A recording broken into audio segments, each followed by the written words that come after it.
Hi, this is Damien Slack, Manager of Marine and Waterways at the City of Mandurah. This is a presentation on the permanent sand bypassing and Northern Beaches CHRMAP update for the upcoming open information session on the 19th of September 2024. So for some background, the Northern Beaches CHRMAP was adopted by Council in November 2022. It considered this section of coastline from Madora Bay down to Roberts Point, Horse Head, as can be seen in the image on the right-hand side there. So the CHRMAP identified that there were some real risks to this section of coastline that need to be addressed in the short term over the next 10 years. And they were centred primarily around doddies, where protection was looked at as an adaptation response to some of those threats that we're going to start seeing. Moving east towards Town Beach, there was a need to maintain the existing current protection structures that we have through there, such as our buried seawalls. Through Silver Sands to Madora Bay, there was a need to look at sand nourishment to maintain beach width and protect our dune systems through revegetation and maintaining the groins that we have through that section of coastline. So the immediate actions from the CHRMAP were pulled together into a 10-year action plan, which was then presented to Council and adopted in 2023. So the purpose of this briefing is to primarily talk about the three key projects that came out of the 10-year action plan, these being the permanent sand bypassing feasibility investigation, the Doddies Beach coastal adaptation option study, and the Town Beach buried seawall upgrade detailed design. And I'm going to close out the presentation with a brief description of some of the upcoming projects for the next year. So starting with the permanent sand bypassing feasibility investigation, but first off I want to talk about the existing operation because it's important to first understand how this works. I'm sure most of you would be familiar with how that looks when it's operating, but this short video here explains the process really well, so I'm just going to hit play on that now.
So for a bit more background on the current operation, sand bypassing has operated in Mandurah since around the mid-1990s. It's a shared responsibility with the state government, and it's typically undertaken in a seasonal campaign from June to November. So on your screen there you can see what conditions in the sand trap typically look like at the start and at the end of a campaign, with typical volumes bypassed of around 180,000 cubic metres. For this study, the 200,000 cubic metres was selected as an appropriate target for a permanent sand bypassing solution.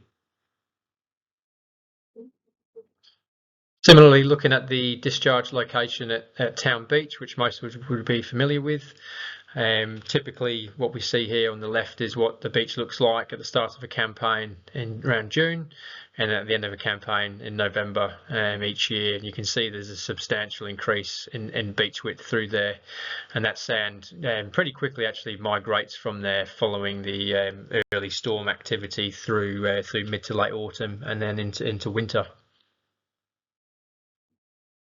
So why do we need permanent sand bypassing? Why change the status quo?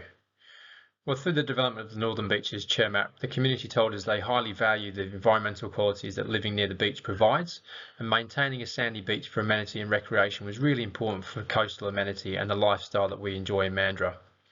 The CHRMAP showed that there will be an increasing risk of erosion and vulnerability to our northern beaches over the next 100 years, and the key immediate action was to look at sand nourishment to maintain beach width through this section of coastline. Permanent sand bypassing aims to mimic nature as closely as possible by allowing sand to migrate more naturally throughout the year rather than the current seasonal operation. So the example on the screen there on the right hand side shows there in San Remo, and we can see that dune widths have pretty much halved over the last 15 years, so the impacts from coastal erosion are already being seen through this corridor. So maintaining beach width is really important because this helps preserve our coastal vegetated dune system, which in turn is our primary protection to the infrastructure we have built behind it. So it's really important that we maintain beach widths. Another benefit of permanent sand bypassing, it will also minimise the reactionary erosion maintenance works that the city has to undertake following storm events, and again that's attributable to the maintaining beach width.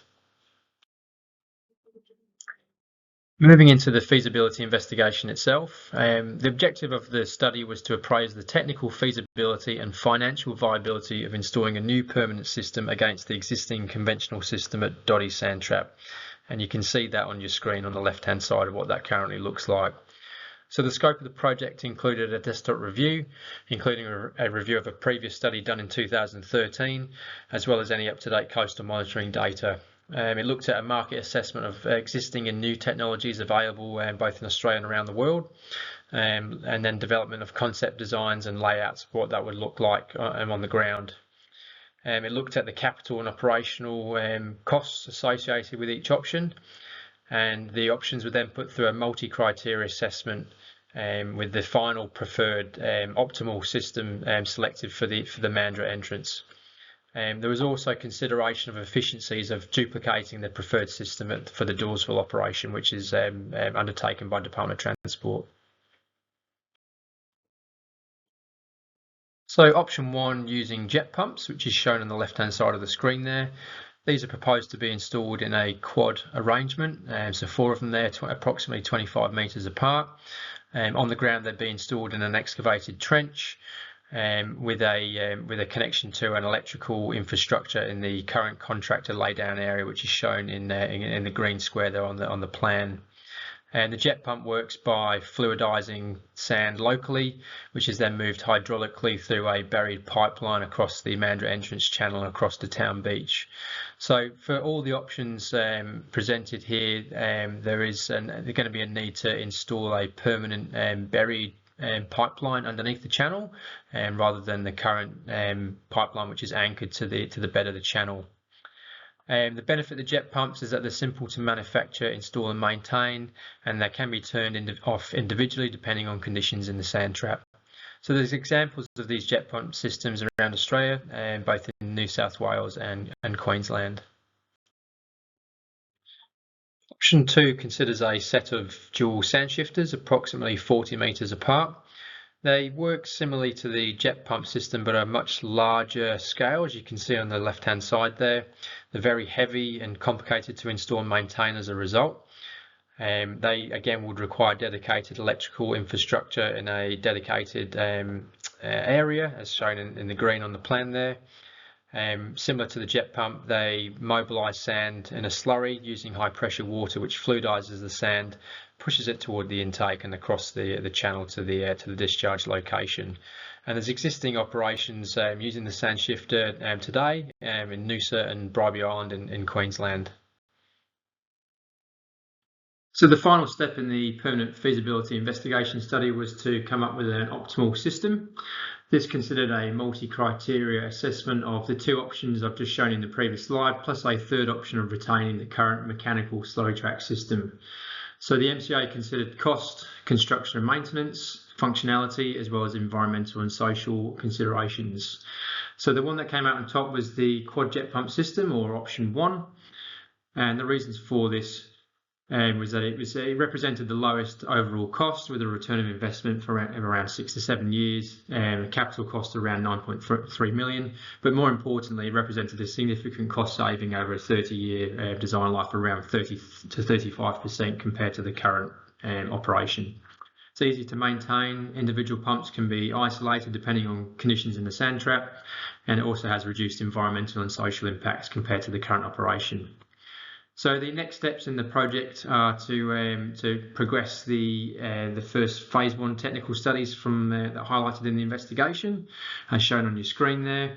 And the city is going to continue its advocacy for grant funding through the state and federal government. And there's an operating model to be developed with the state government where the city considers the operation should remain.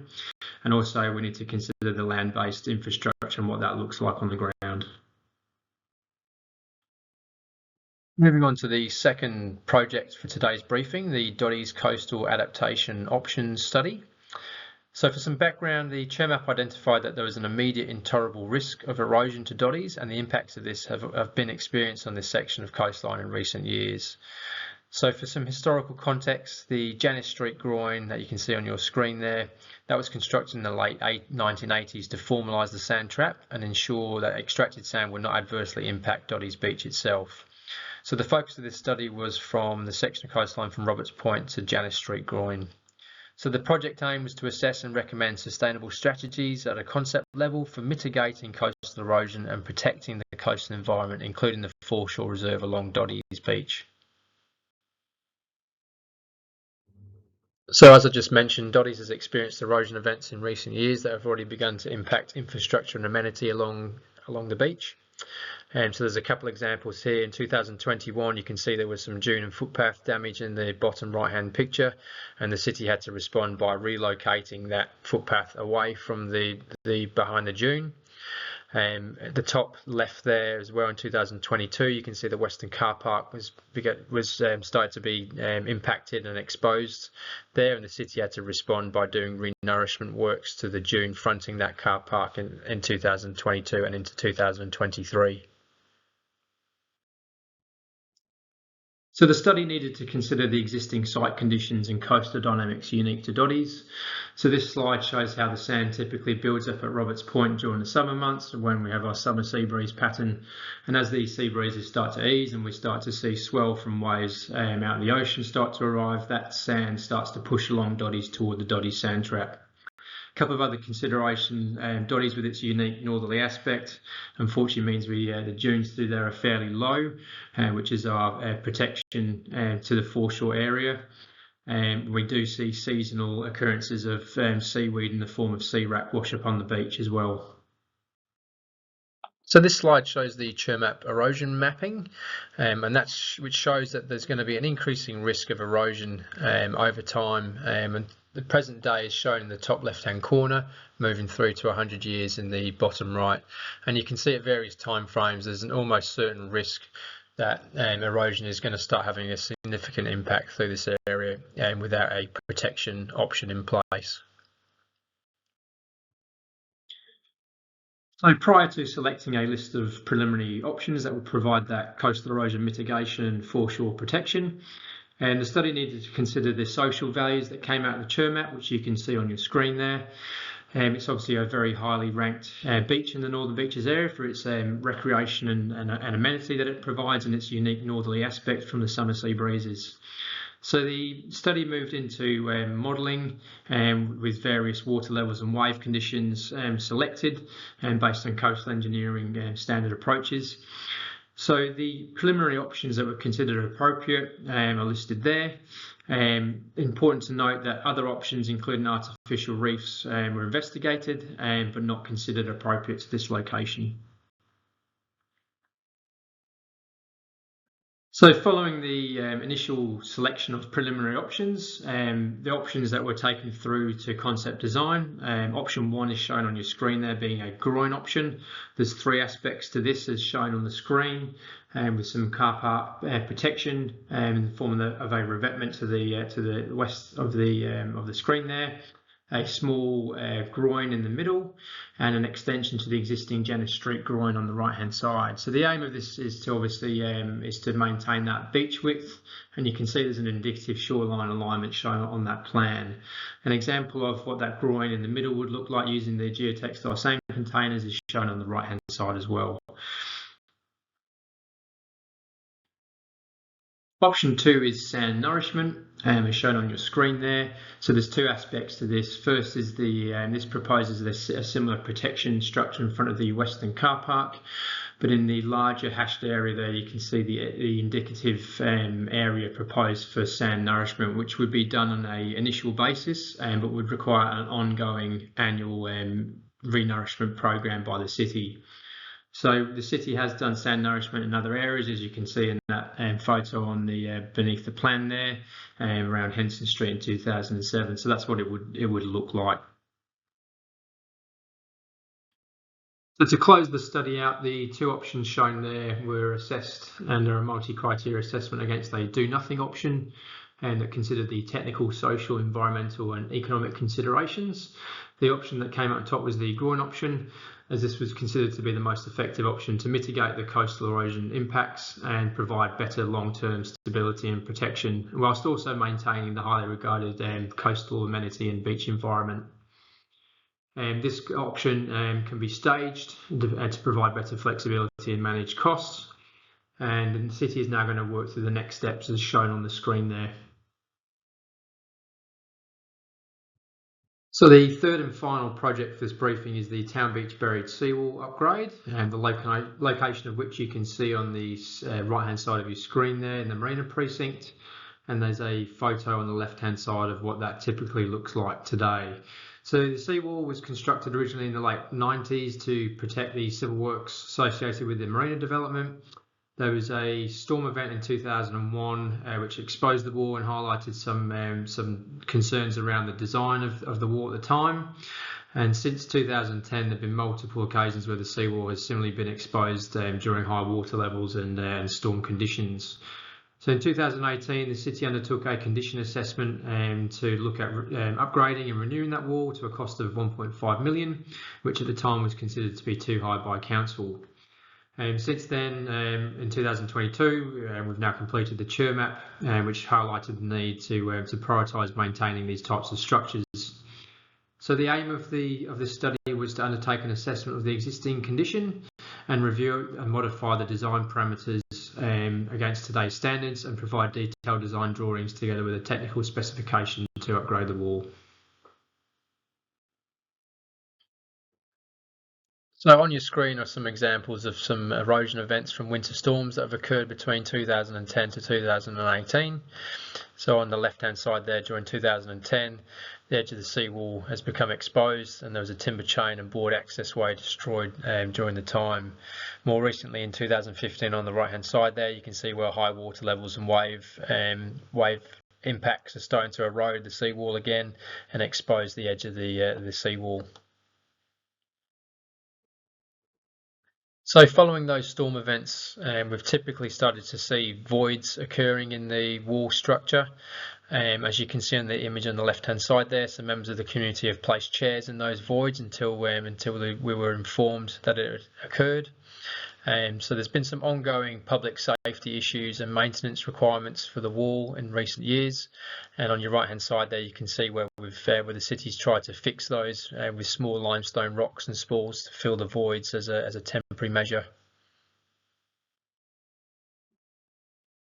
So the first part in the process was to undertake a condition assessment of the existing seawall against today's coastal engineering standards. So on your screen there, you can see that the seawall is generally described as being in fair condition, and that is generally consistent with the 2018 inspection, although we are starting to see some sections deteriorate faster than previous.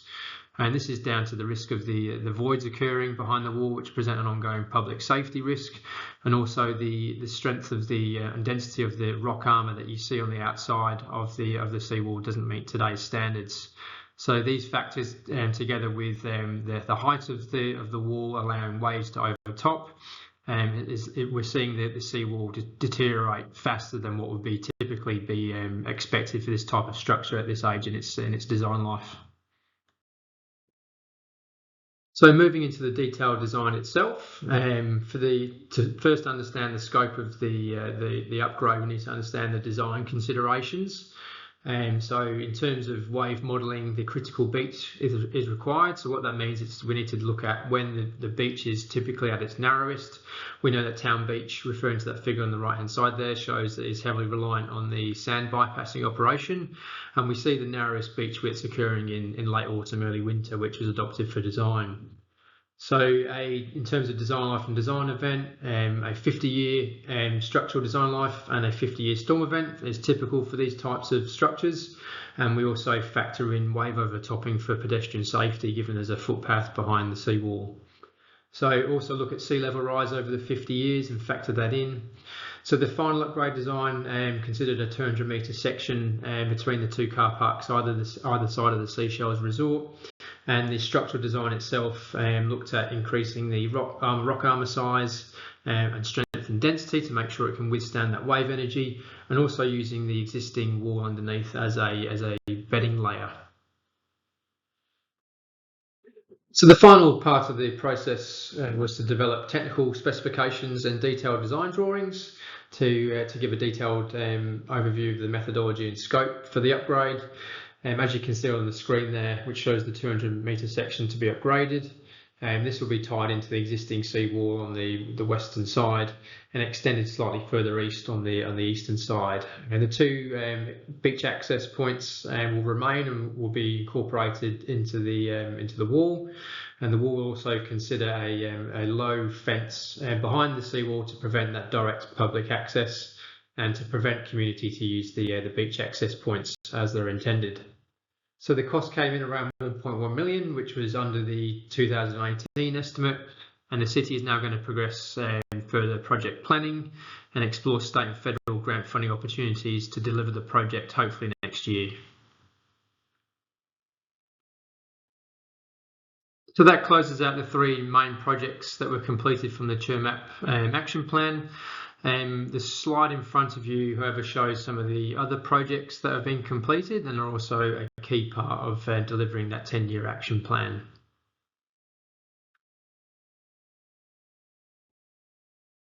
And moving into the projects planned for this year and beyond, here's a list of some of the next projects that the city will be working through.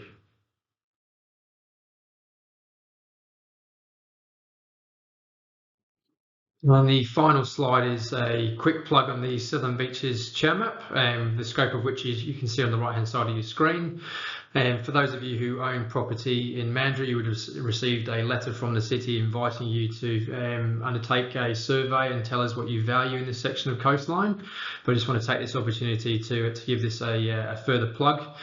So please scan the QR code and fill out the value survey and tell us what you love to do using the interactive mapping tool. There's also the opportunity to be a part of a coastal community reference group.